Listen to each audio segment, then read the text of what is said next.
going to give you an overview about the Minerva Foundation, but I'm kind of curious if anybody here has heard of us. Just clap if you've heard of Minerva before today.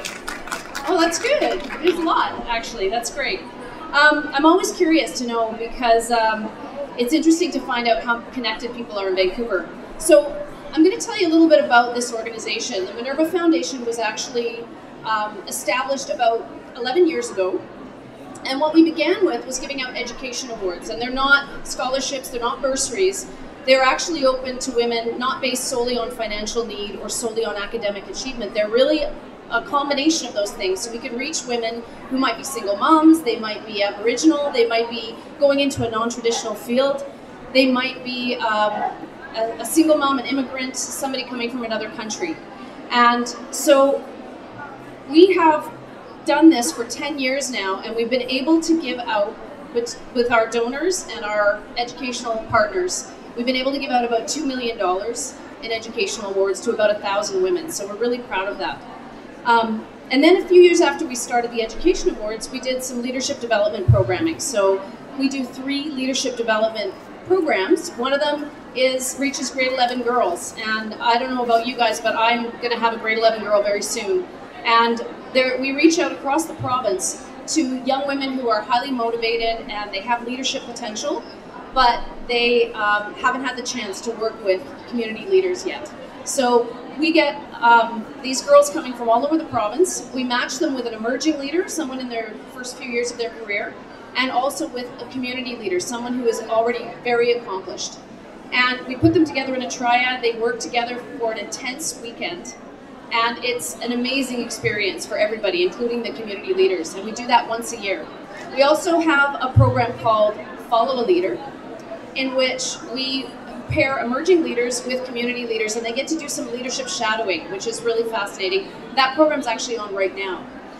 And then finally we do a program called Women Leading the Way, and it's for women who are more accomplished and they just want to take their career to that next level. They might want to change their profession. They might want to do something differently, but they're working full-time, and they go through this program for about several months to a year. Those programs are all leadership development. They're all different, but what they all do is they all bring women together to encourage them to learn from each other and achieve what they can, the best that they can in their career, their personal life, in their community. But we also have a really unique program called Minerva Helping Women Work.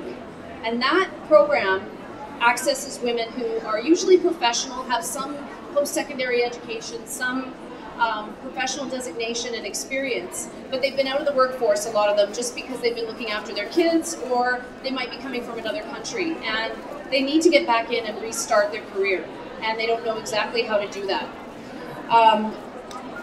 So the last program that we have is actually called Combining Our Strength.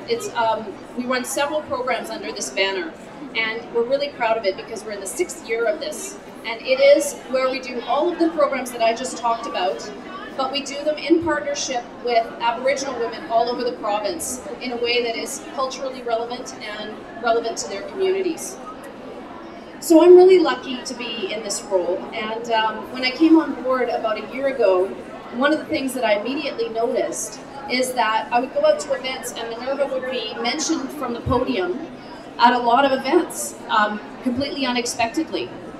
And I also noticed that there are a lot of people on our board who are really engaged, really experienced, amazing women and men in the province. And they are leaders in their own right. They're people who could have many boards that would like to have them involved. But they decide to give their time and talent to us. So I was kind of wondering why is that? Why do they devote their time to us, and why do we have so many amazing people? And I think it's really just quite simply because what we do in partnership with our volunteers and our participants is we do something that has significant and lasting impact. And it's not just about the impact on that woman at that time, but it's the ripple effect that she then has going forward in her community and her work.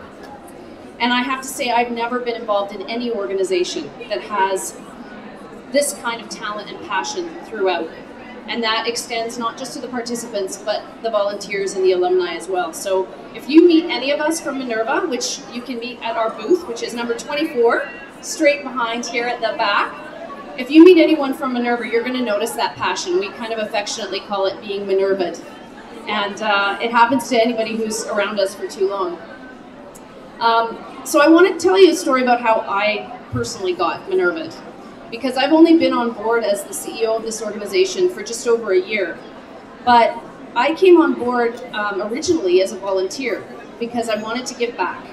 Because I had been a mom just a few years ago. There was a point in my career where I had been at home with my kids for 7 years.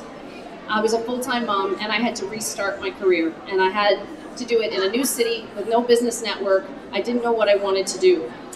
And unfortunately, our Minerva Helping Women Work program didn't exist at that time. But I did find a program and a mentor. And my mentor's name was Brian, and what he did for me was incredibly significant. It made a huge difference in my career. So what he did was he showed me what my true potential was. He found out what I was passionate about, what was important to me. We discovered what I was great at. And then he showed it to me, and he showed me how I could use that to springboard my career. And that brings us right back to Minerva, because that's exactly what Minerva does for the women who are in our programs. They uncover their values, and someone believes in them.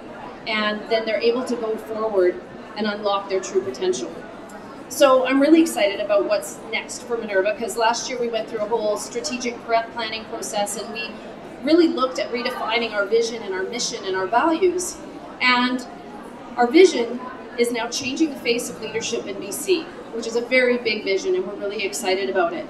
But by that, we don't just mean making sure that there's more women in leadership roles, although that's really important.